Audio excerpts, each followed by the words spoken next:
Great to see you again. In this video, we'll learn how to use different geom functions to create different types of plots, such as scatter plots and bar charts. There are lots of different geoms available. You can choose a specific geom based on how you want to represent your data and your goals for communicating it. This lets you tell the story of your data in different ways and communicate effectively to different audiences.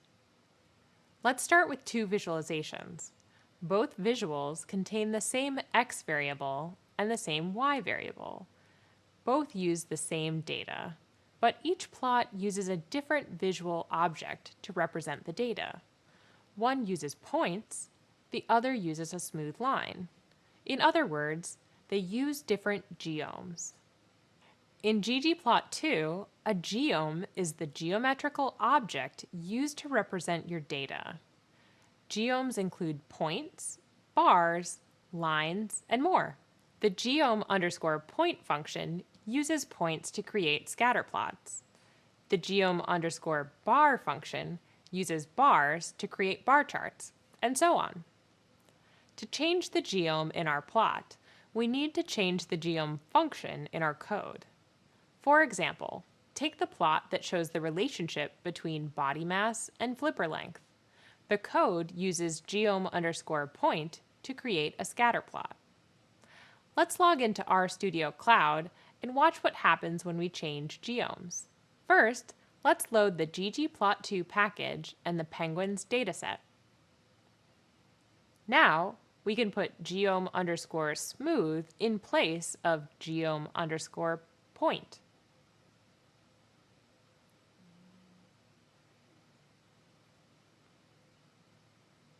We still have the same data, but now the data's got a different visual appearance. Instead of points, there's a smooth line that fits the data. The geom_smooth function's useful for showing general trends in our data. The line clearly shows the positive relationship between body mass and flipper length.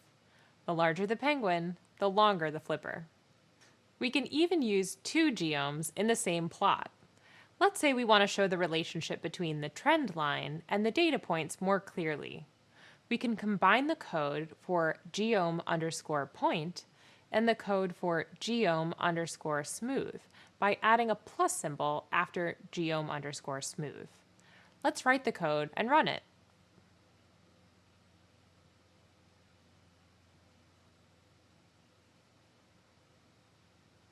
Let's say we want to plot a separate line for each species of penguin.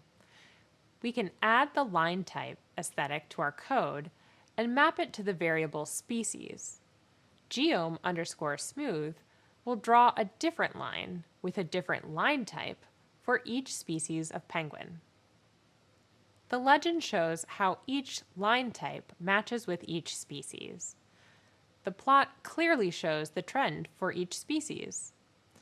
Finally, let's check out the geom_jitter function. The geom_jitter function creates a scatter plot and then adds a small amount of random noise to each point in the plot. Jittering helps us deal with overplotting, which happens when the data points in a plot overlap with each other. Jittering makes the points easier to find. I'll show you what I mean. Let's replace geom_point with geom_jitter.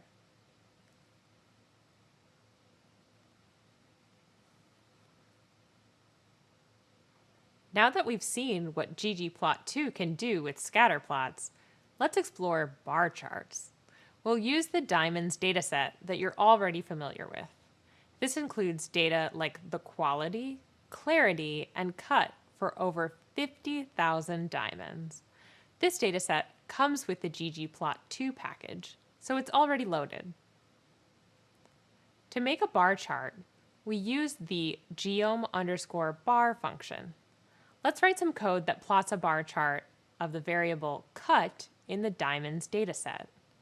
Cut refers to a diamond's proportions, symmetry, and polish. Notice that we didn't supply a variable for the y-axis. When you use geom_bar, R automatically counts how many times each x value appears in the data, and then shows the counts on the y-axis. The default for geom_bar is to count rows, but that's only one of the many different applications for bar charts. For example, the x-axis of our plot shows 5 categories of cut quality: fair, good, very good, premium, and ideal. The y-axis shows the number of diamonds in each category. Over 20,000 diamonds have a value of ideal, which is the most common type of cut. Geom_bar uses several aesthetics that you're already familiar with, such as color, size, and alpha. Let's add the color aesthetic to our plot and map it to the variable cut. We write the code the same way as we did with scatter plots and add color equals cut after x equals cut. Don't forget to put a comma after x equals cut to add a new aesthetic. The color aesthetic adds color to the outline of each bar. R also supplies a legend to show the color coding.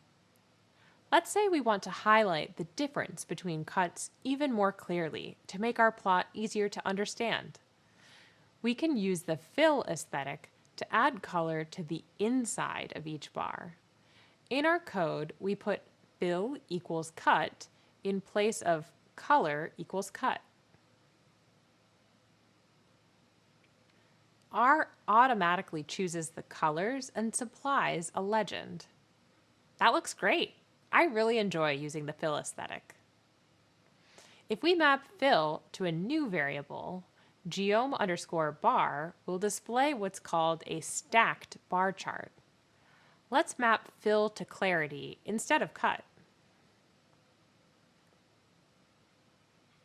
Our plot now shows 40 different combinations of cut and clarity. Each combination has its own colored rectangle. The rectangles that have the same cut value are stacked on top of each other in each bar. The plot organizes the complex data. Now we know the difference in volume between cuts, and we can figure out the difference in clarity within each cut. This is just the beginning of what you can do with geoms. ggplot 2 has over 30 geom functions that you can use to make plots, and extension packages give you even more. The ggplot 2 cheat sheet is a great resource for learning more about geoms.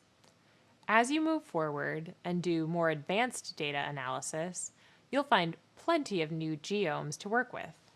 Until then, the geoms we just reviewed will keep you busy and let you do a lot with your data.